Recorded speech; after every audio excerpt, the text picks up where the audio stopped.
The house on Maple Creek Drive was a monument to a carefully constructed lie. From the outside, it was the picture of suburban success: immaculate lawn, freshly painted shutters, a wreath on the door that changed with the seasons. It was a stage, and the Miller family were its principal actors, performing a play of unity and contentment for an audience of neighbors and friends. But inside, the air was thick with the unspoken, a toxic mixture of resentment, obligation, and a love that had long ago twisted into a tool for control. For Alara, the eldest daughter, returning to this house was like stepping back into a cage whose bars were made of guilt and familial duty. At 32, she had built a life for herself in a city 1,000 miles away, a small but tidy apartment, a promising career as a graphic designer, a hard-won sense of peace. Yet every phone call from her mother, Patricia, was a hook sunk deep into that peace, reeling her back into the turbulent waters of her past. Patricia's voice, a masterful instrument of passive aggression and veiled disappointment, could dismantle Alara's confidence in a matter of seconds. "We just miss you, darling," she would coo. "Your brother was asking about you. It's been so long. A family needs to be together." The brother was Liam, the golden child, whose very name was uttered with a sigh of reverence in the Miller household. While Alara had spent her adolescence working part-time jobs and studying late into the night to earn a scholarship, Liam's path had been paved with his parents' indulgence and, increasingly, with their money. A failed music career, a half-finished business degree, a series of surefire investment opportunities, each venture was a financial black hole, and each time, their father, Arthur, would quietly write a check, his silence a form of complicity. Arthur, a man who valued harmony above all else, believed that money was a small price to pay to maintain the family's fragile equilibrium. He didn't see the transactions for what they were, a systemic reinforcement of favoritism that had poisoned the well of their family dynamics for years. The current crisis, the one that had summoned Alara back to Maple Creek Drive, was Liam's latest and most ambitious scheme, a can't-lose real estate development that required a significant bridge loan. The family's savings, once a comfortable nest egg, were now dangerously depleted. The solution, presented not as a request but as an inevitability, was for Alara to mortgage her own future. "It's just for a few months, until the investors come through," Liam had assured her, his charm turned up to its maximum wattage. "You're the successful one, Elle. You've always been so responsible. We're a family, we help each other." This narrative of family help was the cornerstone of the financial exploitation that had defined Alara's relationship with her parents. What was called help was, in reality, a one-way street. Her graduation gift, a small sum of money, had been borrowed back to cover Liam's credit card debt. Her first car, which she'd painstakingly saved for, was constantly lent to her brother, who returned it with an empty tank and a new scratch. Each time she protested, she was met with a masterclass in gaslighting. "You're being selfish," Patricia would say, her eyes welling with manufacture hurt. "After everything we've done for you? We raised you, clothed you. Is this how you repay us? By nickel-and-diming your own brother?" The manipulation was so subtle, so woven into the fabric of their interactions, that Alara often found herself questioning her own memory, her own sense of fairness. Was she the cold, ungrateful daughter they made her out to be? This visit, however, felt different. The stakes were higher, and the facade was cracking. While searching for a document in her father's study, Alara had stumbled upon a truth that shattered the carefully maintained family myth. Tucked inside a ledger was a series of bank statements and a lawyer's letter, revealing a devastating secret her parents had kept for over a decade. It was a lie so profound that it recontextualized her entire life, explaining the unspoken tension, the financial anxieties, and the deep, unacknowledged rift between her and her parents. It was the source code of their dysfunction, and it laid bare the fact that the family help she had been guilted into providing was not just exploitation. It was a desperate attempt to cover up a foundational deception, to preserve the visibility of the family at any cost, even if that cost was her own autonomy and truth. Now, sitting at the polished oak dinner table, pushing a piece of roasted chicken around her plate, Alara felt the weight of this new knowledge like a physical burden. Liam was enthusiastically outlining his plans, his voice full of unearned confidence. Patricia beamed at him with undiluted adoration, while Arthur kept his eyes fixed on his plate, a portrait of a man besieged by the consequences of his own quiet cowardice. The chandelier above them cast a warm, forgiving light, glinting off the silverware and the crystal glasses. It was a perfect scene of domestic bliss, a complete and utter fabrication. Alara looked from one face to another, the manipulator, the enabler, the golden child blinded by his own privilege, and realized she was no longer just an actor in their play. She was the only one who had read the true script. The question that remained, burning in her chest, was whether she had the courage to tear it to pieces and walk away from the ruins. Finally establishing a boundary that would protect the life she had fought so hard to build, even if it meant the spectacular collapse of the house on Maple Creek Drive. The lie, cold and sharp as a shard of glass, seemed to burn a hole in Alara's pocket where she'd folded and hidden the damning letter. The lawyer's header, in the matter of the inheritance of Eleanor Miller, stared back at her from the darkness behind her eyelids. Her grandmother, her namesake, the one person who had truly seen and understood her, had not simply left a small, sentimental sum as her parents had claimed for over a decade. She had bequeathed a trust fund of $150,000, explicitly for Alara's education and future stability, to be managed by Arthur until she turned 25. They had stolen it. Not borrowed, not temporarily reallocated. Stolen. The ledger entries showed a systematic drain: $30,000 for Liam's failed recording studio, $45,000 to cover his mountain of student loan debt, $25,000 for his down payment on a sports car he'd since wrecked. The help they had guilt her into giving over the years, the loans for property taxes, the emergency funds for her father's business slump, were just crumbs compared to the feast they had enjoyed on her future. The final, devastating entry was a transfer of the remaining $50,000, just 6 months ago, into an account under Liam's name for his newest surefire venture. The dinner conversation swirled around her, a cacophony of lies layered over this foundational betrayal. Liam was holding court, his arms spread wide as he described the luxury condos that would soon rise from a patch of land he'd optioned. "It's a generational opportunity, Elle," he said, his eyes flicking toward her, trying to pull her into his orbit. "With your design eye, you could even consult on the interiors. Think of it." "Alara has her own career, Liam," Arthur said, his voice quiet but strained. It was the weakest form of defense, a whisper against a hurricane. "Exactly," Patricia chimed in, her smile a little too bright. "She's so talented and successful. Which is why her investment would mean so much. It would show the other investors that the Miller family has unwavering faith. It's not just money, it's a statement." A statement. Alara felt the words like a physical blow. Yes, it would be a statement. It would state that she was a fool, a perpetual piggy bank to be broken open for the benefit of the golden child. It would state that her dreams, her security, her very inheritance, were all negotiable, all secondary to Liam's whims. "An investment," Alara repeated, her voice dangerously calm.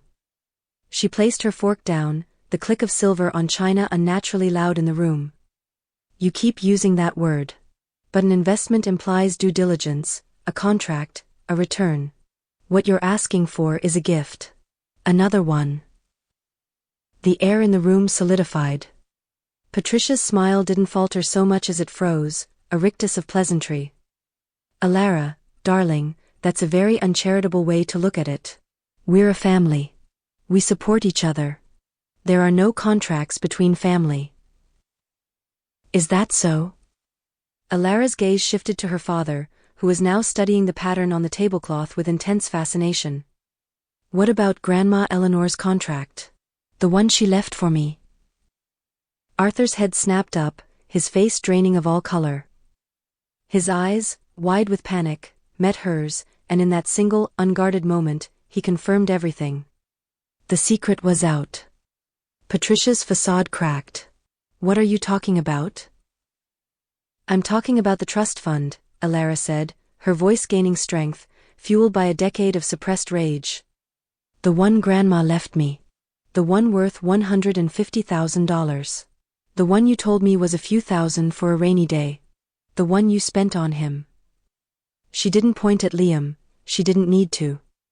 The accusation hung in the air, pointing for her. Liam looked genuinely confused, his brow furrowed. "What trust fund? Dad, what is she talking about?" "It was for the family." Patricia's voice rose, sharp and defensive, abandoning all pretense of gentle manipulation. "We were in a difficult spot. Your father's business. And Liam, he needed a start, he had opportunities. You were always so practical, Alara. You didn't need it. You got the scholarship. You were always going to be fine. The gaslighting was so profound, so audacious, that Alara almost laughed. Her practicality, her hard work, were now being used as justifications for robbing her blind. I didn't need the education fund my grandmother left me for my education? I didn't need the security she wanted for me? You decided that? You, who have never once held Liam accountable for a single failure in his entire life. It wasn't like that, Arthur finally spoke, his voice a broken whisper. It was. It was a loan from your fund. We were always going to pay it back. Pay it back with what, Dad? Alara shot back, standing up now, her chair scraping against the floor. With the money you're now asking me to pour into Liam's latest fantasy? You were going to use my money to pay back the money you stole from me? Are you even hearing yourselves? The word stole detonated in the room. Patricia flinched as if struck. How dare you? After everything we've sacrificed for you. The clothes, the food, the roof over your head. That is what parents are supposed to do. And you owe us for that. You owe this family your loyalty. I owe you nothing. Alara's voice trembled, not with fear, but with the force of her liberation. I have paid my debt 1,000 times over in guilt, in compliance, in money I never should have given you. The ledger in your study, Dad, it's all there. Every penny you took from me to give to him. This isn't about family. This is about theft. And favoritism. And a lie you've been forcing me to live inside my entire life. Liam stood up now, his confusion morphing into anger. He was the center of this universe, and Alara was challenging its very laws of gravity. So what? So you had some money and Mom and Dad used it to help me? Big deal. That's what family does. I would do the same for you. The absurdity of his final statement was the final key turning the lock. He lived in a reality so distorted, so catered to his own ego, that he genuinely believed his own hypocrisy. You would do the same for me? Alara repeated, a bitter, tearless laugh escaping her. Liam, you have never done a single thing for anyone but yourself. You have never remembered my birthday unless Mom reminded you. You have never asked about my life, my job, my dreams. I am not your sister, I am your audience and your ATM. And I am done. She turned to her parents, her final statement not for Liam, but for the architects of this ruin. You made a choice. For years, you chose him. You chose to sacrifice my future for his present. You chose to lie to me, to manipulate me, to make me feel small and guilty so you could feel less guilty about what you were doing. You wanted to preserve this perfect family image so badly that you were willing to destroy your own daughter to do it. Well, the show is over. She walked out of the dining room, the sound of her mother's escalating sobs and her brother's indignant sputtering fading behind her. She didn't go to her old bedroom. There was nothing for her there. She went straight to the front door, pulling it open to the cool, night air. It smelled of freedom and truth, harsh and clean. Arthur followed her, his steps heavy. Alara, wait. Please. She stopped on the front porch but didn't turn around. I was wrong, he stammered, the words foreign on his tongue. I was weak. I just wanted peace. I didn't know how to say no to them. For the first time, Alara felt a pang of something other than anger for her father, a deep, profound pity. He was a prisoner in the gilded cage he had helped build. Saying no to them, Dad, would have meant saying yes to me. Just once. She finally turned to face him. His shoulders were slumped, and he looked every one of his 65 years. You were the parent. It was your job to protect me, even from them. Especially from them. You didn't. You were complicit. Can we fix this? He asked, his voice barely audible. Alara looked past him, at the beautiful, hollow house on Maple Creek Drive. The monument was crumbling, and she would not be buried in the rubble. No, she said, her voice firm and clear. You can't. But I can. She took the folded letter from her pocket and held it out to him. I'm going to contact the lawyer. I will be pursuing the return of every penny that was taken from my trust, with interest. I suggest you and Liam figure out how you're going to manage that. And from this moment on, the only thing you can fix is yourselves. But you will do it without me. She walked down the path to her rental car, not allowing herself to look back. The engine roared to life, a decisive sound in the quiet suburban night. As she drove away, she didn't feel the crushing grief she had expected.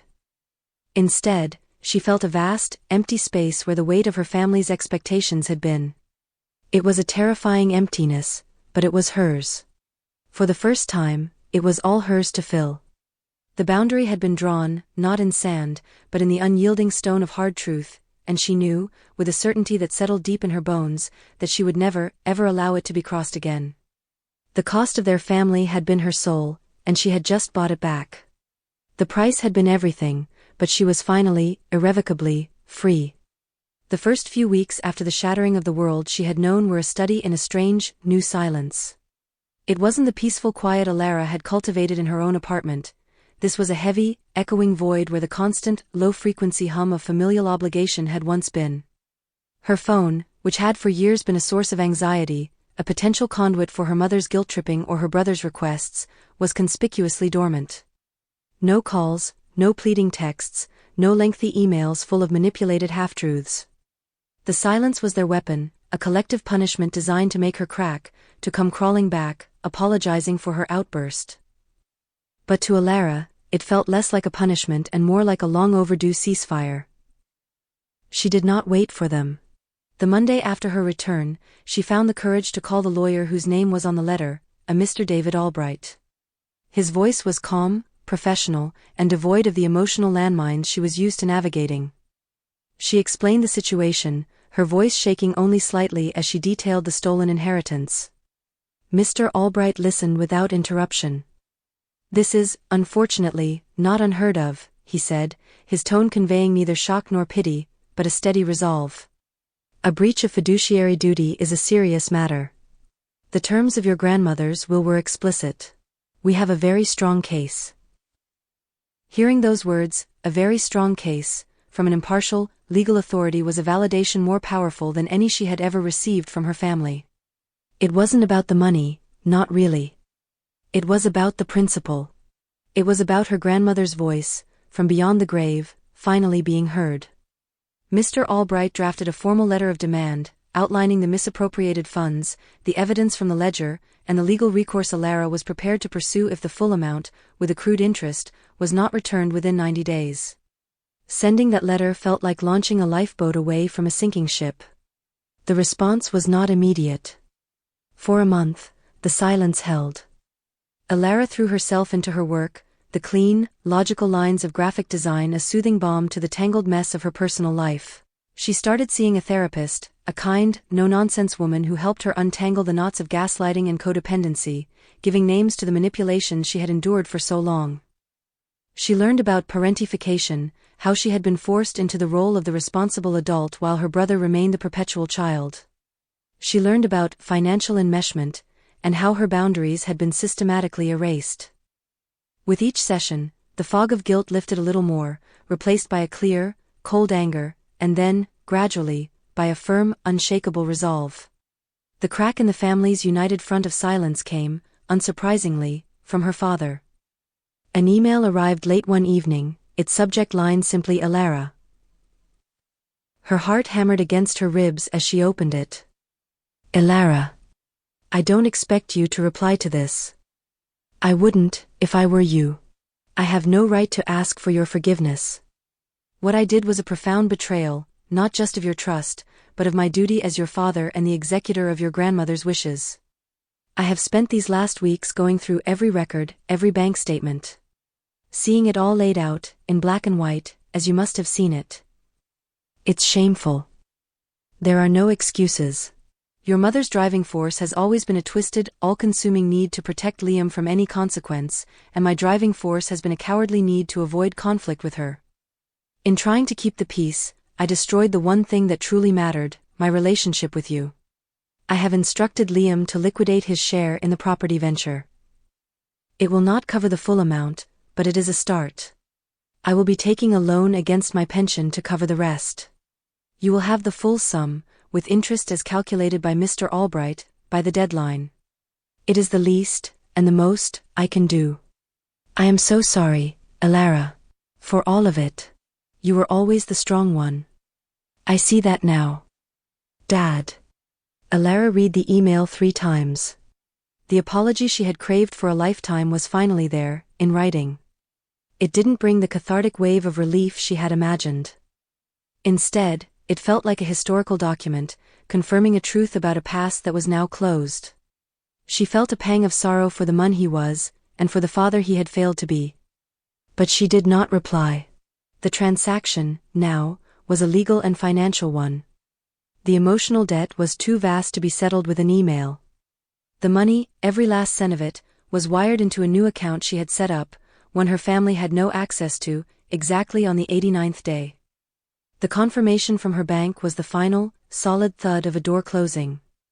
It was over. Another month passed. The seasons began to turn, the sharp autumn air replacing the lingering summer heat. Elara was in her apartment, hanging a print she had bought with a tiny, symbolic fraction of her reclaimed inheritance, when her doorbell rang. A flutter of irrational anxiety rose in her chest, but she quelled it. She was safe here. This was her territory. She looked through the peephole. It was her father. Alone. He looked older, thinner, standing awkwardly in the hallway, his hands shoved into the pockets of a coat she didn't recognize. After a long moment, she unlocked and opened the door, but didn't step aside to invite him in. The threshold was a boundary she was now fiercely protective of. Elara, he said, his eyes meeting hers for a second before darting away. I was in the city for a meeting. She simply waited, silent. I've moved out, he said, the words rushing out. I'm renting a small apartment near the old library. It's quiet. Elara processed this. The end of the perfect facade. The collapse of the family unit. She felt no triumph, only a deep, weary sadness. Mom? She asked, her voice neutral. He shook his head, a world of pain in the gesture. She can't forgive me for siding with you. For forcing Liam to sell his investment. She says I've broken the family. She's enrolled Liam in a life coaching program, paid for with what was left of our savings. She says he just needs the right mentor to finally unlock his potential. The tragic absurdity of it was almost breathtaking. Even in the rubble, Patricia was still building castles for Liam, using the last of the sand. I'm sorry, Elara said, and she found that she meant it. She was sorry for the hollow man her father had become, sorry for the delusion her mother chose to live in, sorry for the brother who would never grow up. Don't be, Arthur said, a flicker of the man he might have been in his eyes. You were right. About everything. I am facing the consequences of a lifetime of weakness. It's clarifying. He looked past her, into the warm, ordered space of her apartment, a life built entirely on her own terms. Your home looks nice. It looks peaceful. It is, she said simply. He nodded, accepting the finality in her tone. He had come, she realized, not for forgiveness, but for witness. He needed her to see that he had heard her, that the earthquake she had caused had, in fact, changed the landscape of his life, too. I won't bother you again, he said, taking a step back. But if you ever felt like having a coffee, with an old man. No expectations. I'd like that. Elara didn't promise anything. She had learned the hard way that promises, in her family, were fragile things. Take care of yourself, Dad. He gave a small, sad smile, a ghost of the father from her early childhood, and turned to walk down the hall. She closed the door, leaning against it for a moment, listening to the sound of his retreating footsteps until they faded into the hum of the city. She was not healed. The scars of a lifetime would not vanish overnight. There were still moments of grief, flashes of anger for the family she should have had. Holidays would be complicated, and the phantom limb of their presence would sometimes ache. But as she looked around her apartment, at the art she had chosen, the furniture she had bought, the life she had built with her own 2 hands and her own strong will, she felt a profound sense of ownership. Not just of the space, but of herself. Her time, her energy, her love, her money, they were all hers to give, not theirs to take. She walked to her desk, where a framed photo of her and her grandmother, taken on a sunny beach long ago, sat beside her monitor. She picked it up, tracing the glass over her grandmother's smiling face. "I drew the line, Grandma," she whispered into the quiet, peaceful room. "It was hard, and it cost me everything I thought I had. But I'm finally free." The silence that answered was no longer empty. It was filled with the boundless, terrifying, and exhilarating potential of a future that was hers, and hers alone, to write. The story of the Millers of Maple Creek Drive was over. The story of Alara Miller was just beginning. The first year of freedom was the hardest. It was not a linear path of healing, but a rugged terrain of progress and setbacks. There were nights Alara woke up with a jolt, her heart pounding from a dream where her mother's voice, laced with disappointment, echoed in a vast, empty house. There was her first birthday spent entirely alone, which felt less like a celebration and more like a stark, silent verdict. She had ordered a small cake for herself and cried as she ate it, mourning not the family she had, but the one she had always longed for. Therapy became her anchor. Dr. Evans helped her reframe the narrative. "You didn't break the family, Alara," she said during one session. "You simply stopped participating in its breaking of you. You stepped out of the destructive dynamic. The collapse was inevitable, it was built on a foundation of lies." She learned to sit with the guilt without letting it consume her. She recognized it for what it was, a phantom limb, a neurological echo of the conditioning she had endured for 3 decades. When the urge to call her mother, to check in, to smooth things over, became overwhelming, she would write an unsent letter. She filled a journal with her rage, her grief, her unanswered questions. It was a purging, a way to expel the toxins from her system without letting them back in. She used a small portion of the reclaimed inheritance not for a down payment or a luxury vacation, but for a different kind of investment, a professional development course in advanced UX design. It was a decision made for her future, for her own growth, with no one else's needs in mind. The act felt deeply symbolic and empowering. The world did not end because she had chosen herself. In fact, her world began to expand. Freed from the constant emotional drain of her family's drama, she had more energy for her own life. She deepened her friendships, being more present and open than she had ever allowed herself to be. She reconnected with an old college friend, Sarah, and they started hiking together on weekends.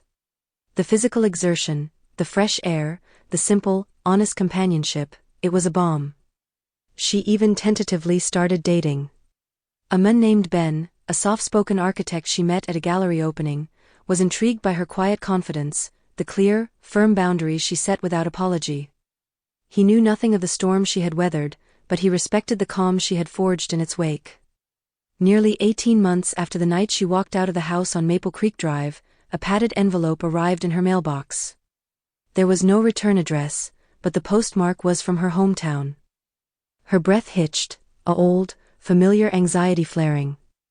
Inside, there was no letter. Instead, nestled in bubble wrap was a single, small object, her grandmother's antique sapphire ring. It was the one piece of jewelry her grandmother had always promised her.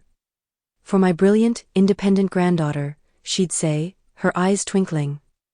After her death, when Alara had asked about it, Patricia had claimed it had been lost. Another lie. The ring felt cool and heavy in her palm. This was not an apology. It was a surrender. A returning of something that was always rightfully hers. It was her father's doing, she was sure of it.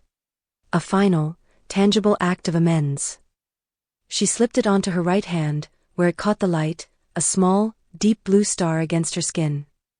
It felt less like a connection to the past and more like a confirmation of her present. A seal on her hard-won independence. A week later, her phone buzzed with an unknown number. Instinct, honed by recent peace, told her to ignore it. But a quieter, calmer part of her answered. Elara? It was her father's voice, but it sounded different. Less burdened. Yes, it's me. I sent you something. I found it in the safety deposit box when I was finalizing the divorce papers. So, it was official. The monument had not just cracked, it had been dismantled. I received it. Thank you, she said, her voice even. Grandma would have wanted me to have it. A long pause. Yes. She would have. Another silence, but this one was not heavy or accusatory. It was just silence. I'm seeing someone, he said, the admission startling in its simplicity. A colleague. It's very new. It's not why I left, but it's nice to be seen for who I am now, not for who I failed to be. Elara felt a complex twist of emotions, surprise, a flicker of residual hurt, but surprisingly, a glimmer of something like hope for him. I'm glad for you, Dad. Are you? He asked, his voice full of genuine wonder. I am. You deserve to be happy. And she found that she meant it. The anger toward him had subsided, leaving behind a clear-eyed acknowledgement of his flaws and a distant, but genuine, well-wishing. The cord was cut, and the lack of tension was a relief. How is everything else? She asked, the question deliberately vague. He understood. Your mother is. Your mother. She and Liam have moved into a condo. He's working as a sales associate at a high-end audio store. She tells her friends he's a brand ambassador. She's clinging to her narrative. It's the only thing she has left. Elara felt no schadenfreude, only a profound sadness for the prison of delusion her mother had chosen to inhabit. She was a warden and inmate of her own perfect, empty cell. And you? Her father asked. Are you? Well. She looked around her sunlit apartment, at the design awards on her shelf, at the hiking boots by the door, at the ticket stubs from a concert with Ben on her fridge. She thought of the quiet certainty she felt upon waking each morning, the knowledge that her life was her own. I am, she said, and the truth of it resonated through her entire being. I'm really well. I'm glad, he said, and for the first time in memory, it sounded like he was truly glad for her, without any undercurrent of guilt or expectation. That's all I wanted to know. They said their goodbyes, simple and final. There was no promise of future contact, no forced plan for a holiday. The relationship, what was left of it, had found its natural, quiet level. It was a closed chapter, not a continuing saga. That evening, Elara stood on her small balcony, looking out at the city lights beginning to glitter in the twilight. The ring on her finger felt familiar, a part of her. The past was not forgotten, it was a part of her history, the bedrock upon which she had been forced to build. But it no longer defined her present. She had thought establishing boundaries was about building walls to keep people out. She had learned it was actually about drawing a map of herself, defining where she ended and others began. It was an act of self-creation. The cost had been astronomical. The loss of the family she was born into was a permanent, aching scar. But the reward was immeasurable.